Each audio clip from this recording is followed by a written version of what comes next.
In this video, we're going to continue the journey of porting the VIC-20 game, Blue Meanies from Outer Space, to the Commodore 64.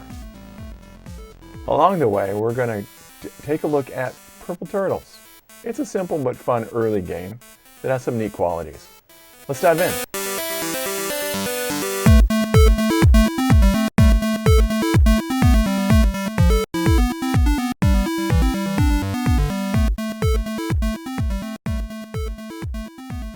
In part 1, we reviewed the VIC-20 classic game, Blue Meanies from Outer Space.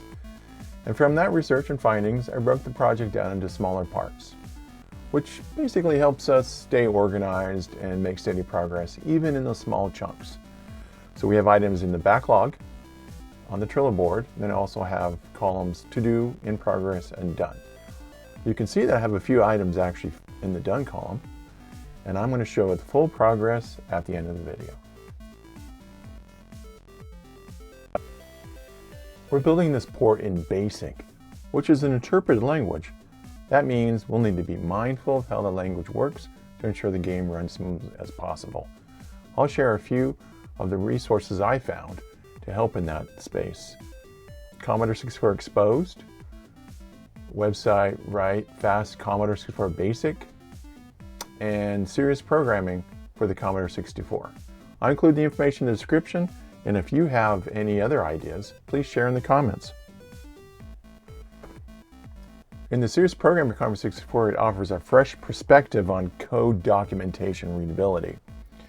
Simpsons talks about having plenty of remarks to make the code readable, which is somewhat always discouraged when it comes to the speed. So we can actually use the CBM Prg Studio, which has its own option for a comment that doesn't get included in BASIC, so it actually works out pretty good. Another thing he talks about in the book is architecture, basically a way of structuring your program to be more organized. You know, having a set of routines, subroutines, and your main program. I kind of outline all of this, how I had set it up in the README of the project, so it gives a good idea of kind of organizing things, and that's kind of important, especially when you're trying to, come back to the project. We always use that term, the future self. So maybe 6 months from now, you want to come back and you want to be able to know what it did. If you wrote good documentation, now you're the one that's going to be benefiting for that project. Your future self will be thankful when it reads the documentation that you created.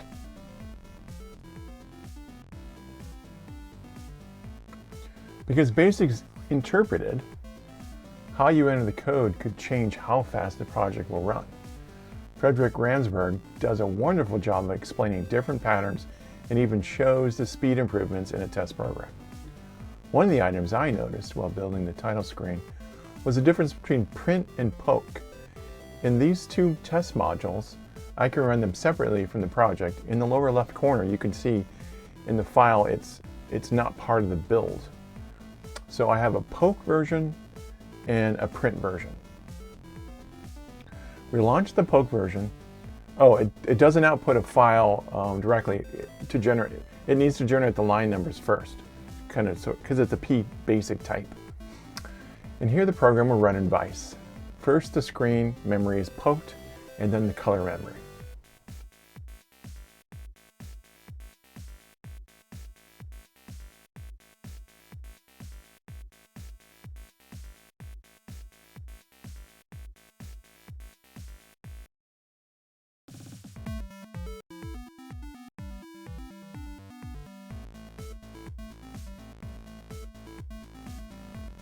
Now we run the print version.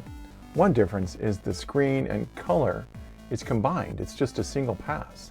So that's definitely a speed improvement for sure.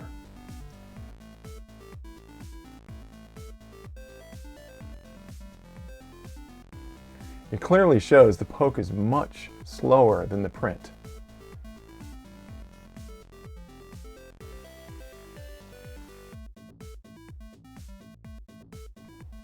These are both created with the screen editor tool and selecting the different output options.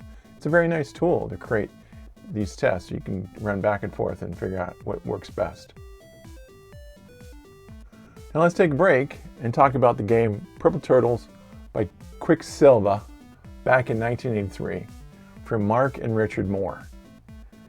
This is a simple game where you need to move your player to the other side of the board and get the apple by jumping on the bobbing turtles.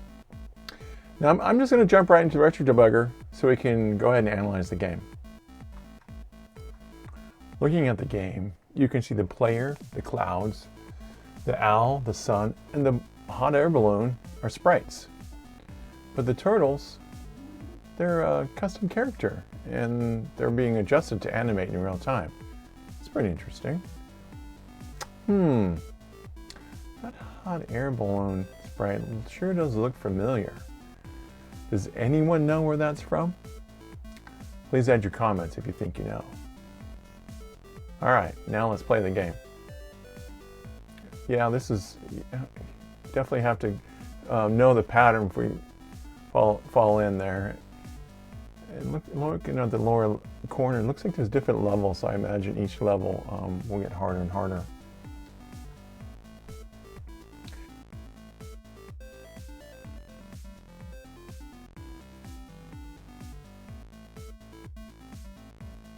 Hey, yeah, I like this instruction page. That actually might be a nice idea for the game we're working on. All right. Okay. This has been definitely an interesting game. Yeah, definitely one of the early '83 games. But nice use of the custom characters and color, and actually, the controls to be like in a single.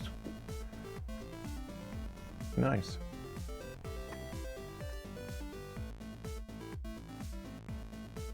Now to show the Blue Meanies for Commodore 64 port.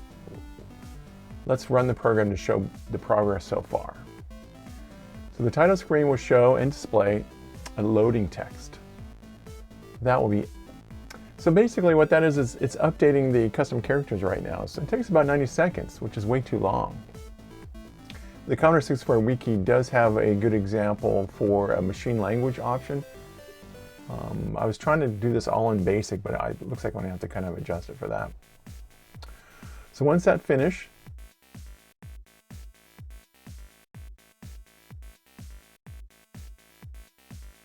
it jumps right into the game.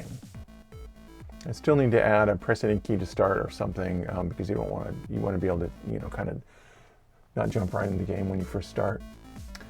I built the game scene with the keys required to trigger the lasers, which is a great idea from Andy H's enhanced VIC-20 version. I'll go ahead and add a link to his game in the description.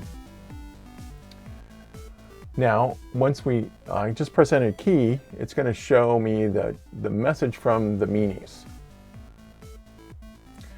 And of course, then it just starts over again. So let's go ahead and break the game and let's look at the basic code. So you can see that all the remarks, the rems, are truncated. There's nothing in them. And honestly, a lot of those probably can be just removed. I just need to go through there, clean some of those up. And all the spaces are gone. So everything's already kind of compressing it down like most of the programmers that from 1983 wanted you to do.